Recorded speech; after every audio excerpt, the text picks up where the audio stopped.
சென்னை வண்ணாரப்பேட்டையில் கூட்டம் நடக்குது. மேடையில் பேசிட்டு திரும்பி வராங்க ஐயா. வரும்போது நடுவன் தொடர் வண்டி நிலையம், அது சென்ட்ரல் ரயில்வே ஸ்டேஷன் பக்கத்தில் வண்டி போகுது. ஏன் இந்த பக்கம் தான் திருப்புற, வண்டியை எங்கே கொண்டு போற அப்படின்னா, அது வேகமாக ஓடி போய் விக்டோரியா நினைவரங்கத்திட்ட மெமோரி ஹால்கிட்ட போய் போகுது. திரும்பி போகுது நிற்கும்போது, ஏன் இந்த பக்கமாக சுற்றி வர, நீ போக்குவரத்து விதியை தானே பின்பற்றிருக்கணும். ஐயா இரவு 10 மணி ஆயிடுச்சுன்னா ஐயா கூட்டம் இருக்காதியா, நம்ம வாட்டுக்கு வேகமாக விறுவிறுன்னு போயிடலாம் இல்லையா. ஆள் இருந்தாலும் இல்லைனாலும் எது போக்குவரத்து விதியோ அதை தான் நீங்கள் கடைப்பிடிக்கணும். முதலமைச்சராக இருக்க நம்மளே கடைப்பிடிக்கலன்னா அப்போ நாடு மக்கள் எப்படி சரியாக கடைப்பிடிப்பான்? இன்னைக்கெல்லாம் முதலமைச்சர் பிள்ளைக்கு நாடு ரோட்டில் ஓட்டப்பந்தயம் வைக்குது, இங்கிட்டு ஓடுது அங்கிட்டு ஓடுது, சைக்கிள் ஓட்டுறாங்க. நான்லாம் படுற பாடு, என் வீட்டு பக்கத்தில் தான் இவங்க எல்லாரும் வீடு இருக்கு. இந்த கிளம்பி வர்றதுக்கு முன்னாடி சாலையில் கயிறை கட்டி போலீஸ் 2000 பேர் நின்றுக்கிட்டு, இங்கிட்டு போகாத அங்கிட்டு போகாத. என்னைய பார்த்தோம் நான், ப்ளீஸ்ண்ணே என்ன செய்வான்னு தெரியலையே அப்படின்ட்டு, போய் தொலைங்கடா, என்னத்தையே ஓட்டி தொலைங்கடா.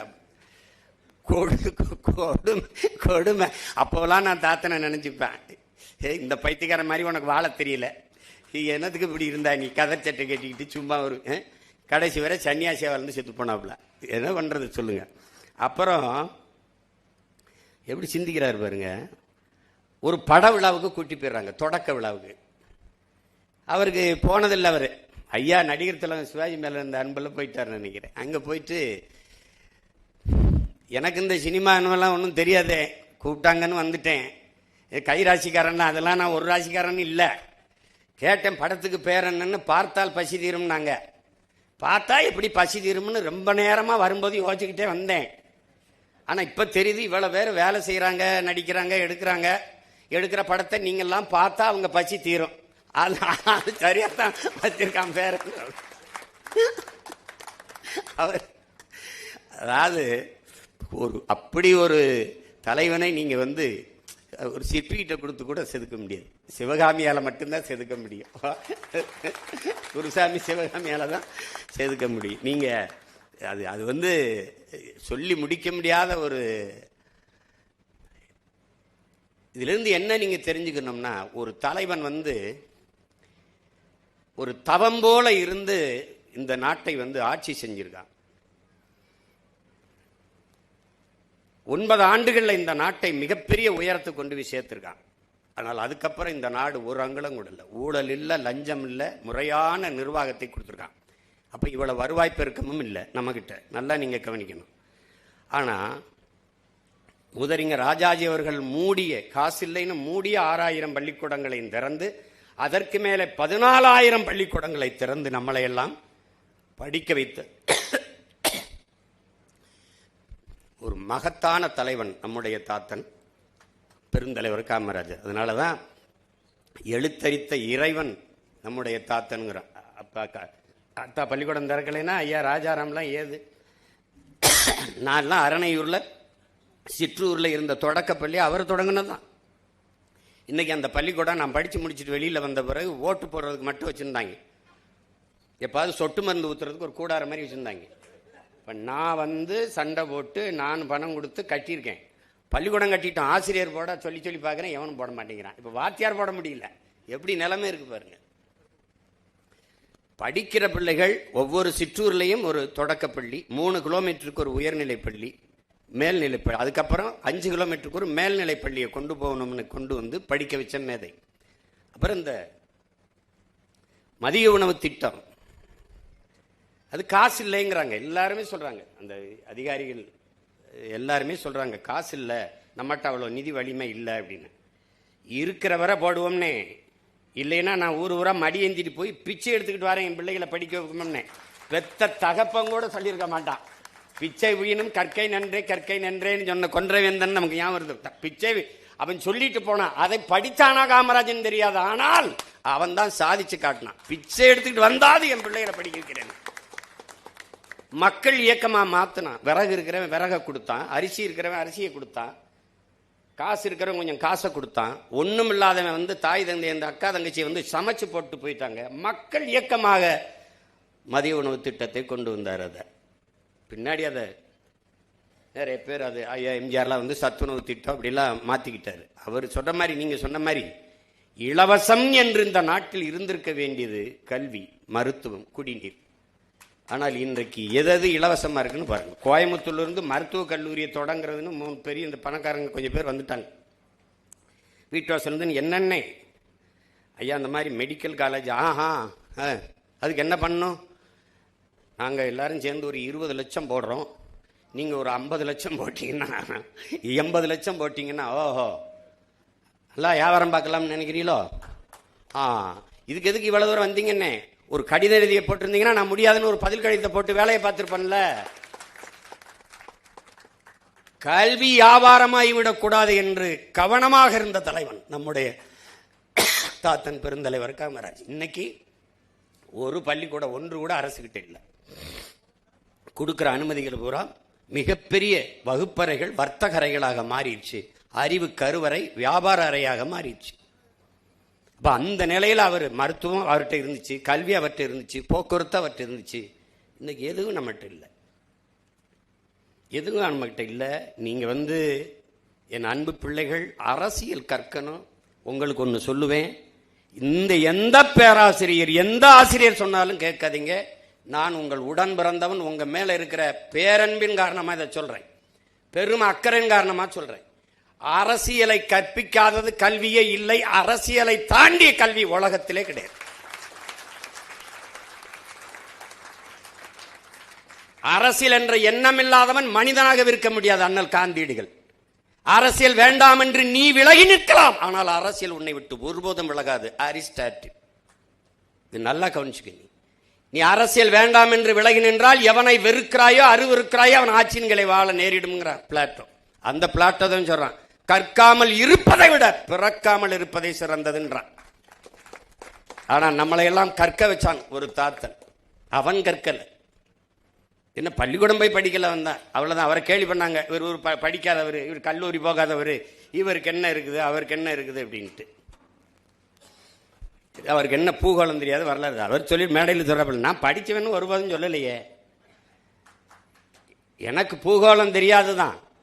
ஆனா தமிழ்நாட்டில் எத்தனை ஊர் இருக்குது, எத்தனை ஆறு இருக்குது, அந்த ஆறுக்கு அருவி எங்கெங்க வருது, எத்தனை அணை இருக்குது, எத்தனை ஏரி இருக்குது, எத்தனை குளம் இருக்குது, எத்தனை கம்மா இருக்குது, எந்தெந்த ஊர்ல எவ்வளவு சனம் வாழுது, எவ்வளவு ஏக்கர், எவ்வளவு ஏக்கர் விவசாயம் பார்க்கப்படுது, இதெல்லாம் எனக்கு நல்லா தெரியும். ஆனா நீங்க இந்த படம் போட்டு புத்தகம் கட்டி புத்தகத்தில் வச்சிருக்கிறது தான் பூகோளம்னீங்கன்னா அந்த பூகோளம் எனக்கு தெரியாது. அதாவது எல்லாமே அவருக்கு தெரியுது. நீ புத்தகத்தில் வச்சிருக்கிறத நான் படிக்கலையே ஒழிய எனக்கு தெரிஞ்சது உன் புத்தகத்தில் இல்லை. அதுதான் இங்க இருக்கிறது. அப்ப ஒரு அரிதுன்னு அரிதா. நீங்க பார்த்தீங்கன்னா தாத்தா விருதுநகரில் தோத்து போயிடுறாங்க. தோத்து போனோடனே பேரறிஞர் அண்ணா கிட்ட போய்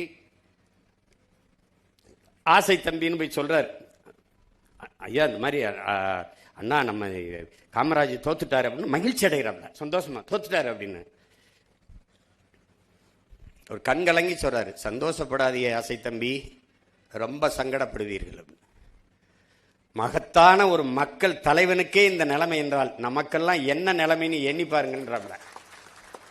இன்னும் ஒரு கட்சி தலைவருடைய, அவரை எதிர்த்து அரசியல் செஞ்சிருக்காரு, அந்த கட்சி தலைவரின் தோல்விக்கு வருந்துகிறார் பேரறிஞர் அண்ணா அவர்கள். இன்னைக்கு அடுத்தவர் தோல்விக்கு கைகட்டி சிரிக்கிறார்கள், ஏளனம் செய்கிறார்கள். அரசியல் மாண்பு இல்லாமல் போச்சு. அண்ணாதுரை அமெரிக்காவுக்கு போகும்போது நிக்சன் சந்திக்க மறுத்துறார் அமெரிக்க அதிபர். நிக்சன் இங்க வரும்போது ஒரு இந்தியாவில் ஒருத்தரை சந்திக்க நினைக்கிறாரு, அது நம்ம தாத்தா காமராஜர். அவனுக்கு ஏதோ அவரை பிடிக்க பாத்திரம் எப்படியாதுன்னு நினைக்கிறாப்ல. நம்மால திமிரல நிக்சன் எல்லாம் நான் பார்க்க முடியாதுன்றாப்ல. என்ன அப்படி சொல்லி அவர் அமெரிக்கா யாரா இருந்தா என்ன, நம்ம அண்ணாதுரையை சந்திக்காம மறுத்துட்ட போது நான் ஏன் அவனை போய் சந்திக்கணும்? எப்படி பாருங்க, அண்ணாதுரை சந்திக்கலையா, நம்மளை சந்திக்கிறாரா, வெறுப்புக்காவது அவரை சந்திப்போம்னு நினைச்சு சந்திக்கிறாள் இன்னைக்கு இருக்கு. அவ்வளவு அரசியல் மாண்பும் நாகரிகம் கொண்டு அரசியல் தீண்டாமை துளியும் இல்லாத வாழ்ந்த பெருமக்கள் அன்று வாழ்ந்திருக்காங்க. அதனால மகத்தான தலைவர்கள்லாம் இந்த மண்ணில் வாழ்ந்திருக்கிறாங்க. அதுல நீங்க வரலாற்றில் காமராஜர்லாம் இன்னைக்கு பாடமாக இருக்குதா, படிக்க முடியுதான்னா எனக்கு தெரியல. நீங்க வள்ளுவத்தை திருக்குறளே படிக்க கற்பிக்க ஆள் இல்லை. இப்ப ரொம்ப கடினம்தான் நாட்டு நிலைமை. ஆனால் இதுக்கு ஒரு காலம் வரும், காலம் வரும்ல. பெருந்தலைவர் ஆட்சி மீண்டும் வரணும்னாலும் அவன் பேரன் ஆட்சி வந்தாதான் வரும். அது இல்லைன்னா கஷ்டம். படம் இல்ல காமராஜ் எங்களுக்கு, படம் இல்லை எங்களுக்கு, படிப்பினை, பாடம், வரலாற்று பெருந்தடம் எங்களுக்கு காமராஜ். அது சிலை இல்லை, எங்கள் ஆழ்மனதில் ஒவ்வொரு நொடியும் கொதிக்கிற உலை. அது உலை, அதை நீங்க புரிஞ்சுக்கணும். சும்மா ஏதோ வருஷத்துக்கு ஒரு தடவை மாலையை போட்டு கும்பிட்டு போற கூட்டம் இல்லை இது. அவன் என்ன செஞ்சான், அவன் நேர்வழி தடத்தில் பயணிச்சு இந்த நாட்டையும் மக்களையும் நல்வழிப்படுத்துவது ஒன்றுதான் கனவா இருக்கணும். அது இன்றைய தலைமுறை தமிழ் பிள்ளைகளுக்கு தேடி தேடி படிங்க, படிங்க. நீங்க பாடத்தை மட்டும் படித்தா அதுதான் அறிவு நினைச்சீங்கன்னா கஷ்டம். அதுதான் அது கஷ்டம், அது ரொம்ப கடினம். அதை தாண்டிய கல்வி இருக்குது, அதை படிக்கணும். இன்னைக்கு சூழியல், அறிவு, பொருளியல் இதெல்லாம் நீங்க படிக்கணும். அரசியல் என்பதை ஒரு வாழ்வியல் என்று நீங்கள் உணருங்க. அறிவியல், புவியியல் போல வாழ்வியல். ஏன் அதை சொல்ற அண்ணே? உங்கள் வாழ்வில் பிறப்பிலிருந்து இறப்பு வரை அனைத்தையும் தீர்மானிப்பது அரசு. அந்த அரசை தீர்மானிப்பது அரசியல். அந்த அரசியலை நாம சரியா பண்ணல அப்படின்னா தடுமாறிடும். அதனால நீங்க என்ன படிக்கணும், அதுக்கு என்ன வேலை, அதுக்கு என்ன சம்பளம், அந்த வேலையை நீங்க எங்க பார்க்கணும், எல்லாத்தையும் அரசு தான் தீர்மானிக்குது. பிறப்பு சான்றிதழிலிருந்து இறப்பு சான்றிதழ் பெறுகிற வரை தீர்மானிப்பது அரசியல். அந்த அரசியலை கற்றுக்கொள்ளுங்கள், அதில் ஆழ்ந்த அறிவு தெளிவு பெறுங்கள். இல்லை என்றால் நாட்டை நீங்கள் நல்வழிப்படுத்த முடியாது. ஒரு பதறு சமூகமாக நாம் மாறிப்போம். இப்ப நமக்கு எந்த பெருமையும் வெளியில போய் சொல்ல முடியாது. நாங்கள்லாம் சேர சோழ பாண்டிய வம்சம், நாங்கள்லாம் தெரியுமா, எங்களுக்கு உலகத்துக்கு பொதுமறை தந்தவன், எங்களை போல ஆக செழுமையான இலக்கிய வளம் கொண்ட இனத்தை உலக வரலாற்றில் காட்டுங்கள். அதெல்லாம் ஒன்றும் பேச முடியாது, ஒரு பெருமையும் பேச முடியாது. நீ இப்ப இருக்கிற நிலைமையில நீங்கள அதெல்லாம் நீங்களடா அப்படின்னு. அதனால இத மறுபடியும் சொல்வேன், தமிழர் என்றொரு இனம் உண்டு, தனித்தே அவருக்கு ஒரு குணம் உண்டு. அமிழ்தம் அவரது மொழியாம், அன்பே அவரது வழியாம்னு நம்முடைய தாத்தன் நாமக்கல் கவிஞன் பாடுறான். தமிழன் என்ற ஒரு இனம் உண்டு, தனித்தே அவருக்கு ஒரு குணம் உண்டு. மானமும் வீரமும் அவருக்கு உயிரென்று உலகத்திற்கு காட்டியவன் என் உயிர் தலைவன் மேதகுவே பிரபாகரன் அவர்.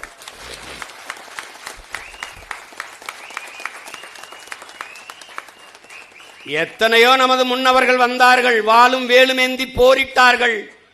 அப்போதெல்லாம் உலகம் சென்று சேராத தமிழனின் மானமும் வீரமும் என் உயிர் தலைவன் ஏந்திய துப்பாக்கியில் உலகம் திரும்பி பார்த்தது.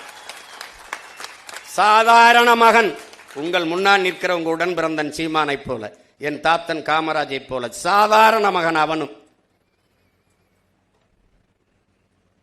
நான் ஒன்னும் மன்னன் இல்லையே, மந்திரி மகன் இல்லையே, கூட்டம் வர்றதுக்கு வான்னு சொன்னா அத்தனை ஓட்டு போடுறதுக்கு.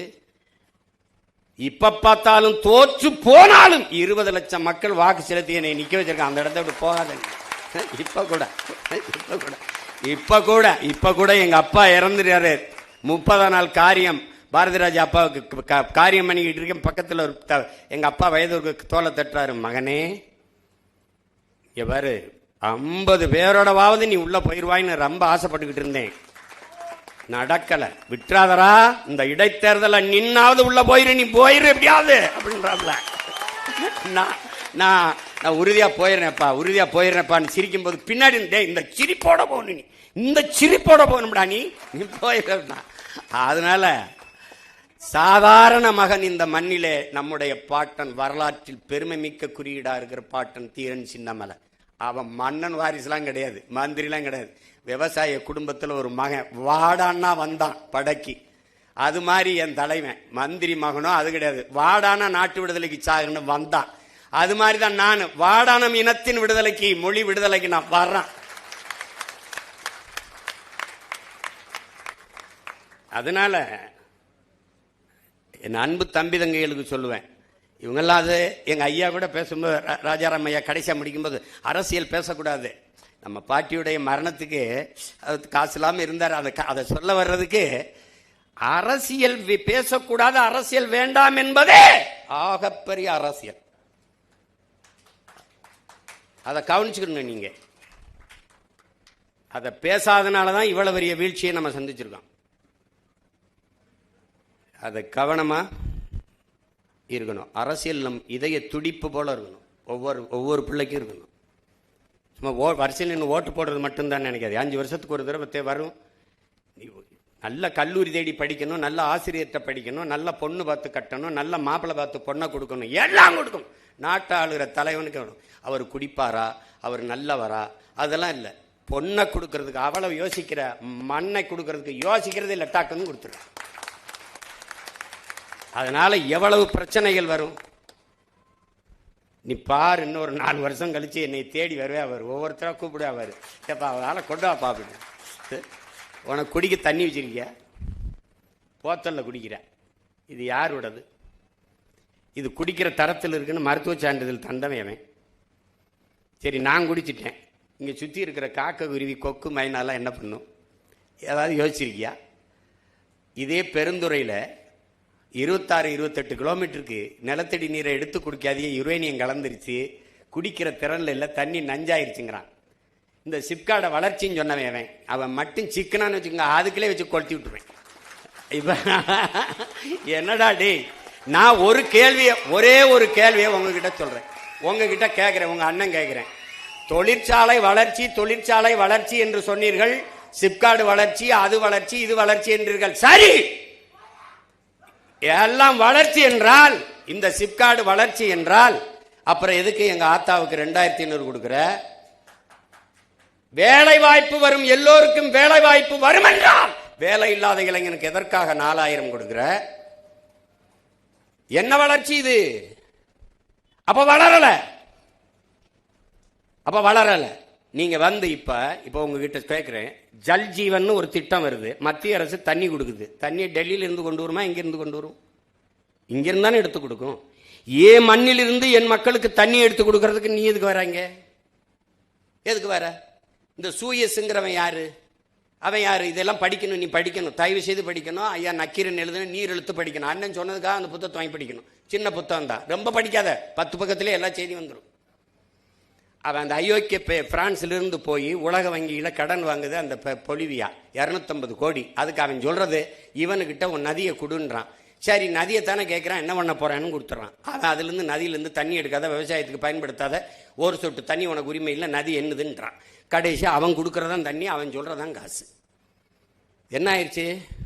பல ஆண்டுகள் ஸ்டெர்லைட்டுக்கு எதிராக அப்படி போராடணுமா, அப்படி போராடி ஒரு வங்கி பணியாளன் வேலையை விட்டுட்டு போய் போராடி துப்பாக்கி சுள்ள செத்து நாட்டில் பெரிய புரட்சி வெடிச்சு விரட்டி விட்டாங்க.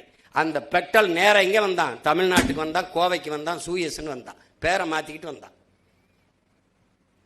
என்னுடைய பவானி ஆற்று தண்ணீரை எடுத்து கொடுக்கறதுக்கு இவன் யாரா? 3150 கோடி அது காசை கொடுத்துட்டு வர்றான். 3150 காசை கொடுத்து நமக்கு இந்த தண்ணி எடுத்து கொடுக்கறதுக்கு இந்த தனியார் நிறுவனத்துக்கு ஆசையா? சொல்லு பாப்போம். ஒரு நாள் நீ தவிச்சு நிப்ப, பசிச்சு நிப்ப, வேலை வெல்லாம வீதியில் நிற்கும் போது நீ அண்ணனை கவனிப்ப. நீ இப்ப நான் பேசுறதெல்லாம் உனக்கு வேடிக்கையா இருக்கும். நீ ஆடு மாடு வளர்க்கறத அரசு பணியா மாற்றுவோம்னா சிரிக்கிற. ஆனா வீட்டில் போய் தயிர் மோறு பால்லாம் நல்லா குடிக்கிற. வேலை வாய்ப்பு இல்லை. அப்ப ஆடு மாடு மேய்ப்பதையும் வேளாண்மை செய்வதையும் அரசு பணியாக மாற்றிக்கொள்வோம்ங்கிற. அப்ப கூடுதல் வேலை வாய்ப்பு வந்துருது. அவ்வளவுதானே? நீ IAS ஆகிறம் போய்க்க, IPS ஆகிறம் போய்க்க, டாக்டராகவும் போய்க்க.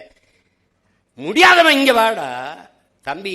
ஒன்ன நீங்க கவனிச்சுக்கணும். என் பிள்ளை பேசினால அது நான் சொன்னதுதான்.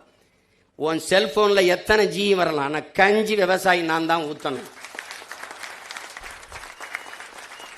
நீ சாப்ட்வேர் இன்ஜினியர், சாப்ட்வேர்ல வேலை செய்யலாம், சாப்பிட்டு போய் தான் வேலை செய்யணும். சாப்ட்வேர் இண்டஸ்ட்ரியின் பிதாமகனா இருக்கிற பில்கேட்ஸ் 2,76,000 ஏக்கர்ல விவசாயம் பண்றான். இன்னைக்கு அமேசான் பிரேம் வீடியோ இருக்குல்ல, அதனுடைய உரிமையாளன் பல லட்சக்கணக்கான ஏக்கரில் விவசாயம் செய்யறான். ஏன்? நிலையான பொருளாதாரம், எல்லோருக்கும் வேலை வாய்ப்பு அங்கதான் இருக்குன்னு நினைக்கிறான். பாலின் சந்தை மதிப்பு தமிழ்நாட்டின் 3 லட்சம் கோடி, சாராய சந்தை 50,000 கோடி. அன்னைக்கு நம்ம இவ்வளவு நலத்திட்டத்தை நிறைவேற்றிய தாத்தன் ஒரு சொட்டு மதுவை நாட்டில் வச்சிருந்தானா சொல்லு? இவன் கள்ளுக்கடை கூட திறக்கல, ஒத்துக்கல்ல. இந்த படத்தை வேணா போட்டு பாரு, ஒரு காட்சி இருக்கு. அந்த அம்மா வந்து ஐயான்னு பிள்ளையோட அழும். இந்த அம்மா யாரு, என்ன ஏன் எழுதுறமா சொல்லு? ஐயா என் புருஷனை போலீஸ் பிடிச்சி, சும்மா ஏமா பிடிச்சிட்டு போச்சு? அம்மா சாராயங்க சின்னாரு. யார் இந்த பிள்ளை இந்த அம்மா உள்ள விட்டுதாரு? போமா போமா போமா அப்படின்னு. ஐயா தெரியாம காய்ச்சிட்டாரு, போமாங்கிட்டு. ஒரு கொலகாரப்பைய கூட ஒரு தாலியத்தான் இருப்பான். உன் புருஷன் செஞ்ச வேலைக்கு ஊர் தாலியாமலாம் அறுத்து போடுவாங்க, போமா அங்கிட்டு அப்படின்றப்ப. இவன் ஏன்டா அந்த டாஸ்மார்க்க மூடலைன்னா கள்ளச்சாராயம் வந்துரும்ன்றான். எவ்வளோ பெரிய ஐயோக்கியத்தனம். அப்புறம் அதுக்கு போலீஸு, அதுக்கப்புறம் நிர்வாகம், இது வந்துடும் அது போயிடும் சொன்னா எப்படி இருக்கு? இப்படியா பேசுறது? 5 வயசு பிள்ளைய கற்பழிச்சிடறான், 60 வயசு அம்மாவையும் கற்பழிச்சிடறான். அப்ப விபச்சார விடுதியை திறந்து விட்டுரும் சொன்னா எப்படி இருக்கும்? செருப்புகள் அடிக்க மாட்டேன்.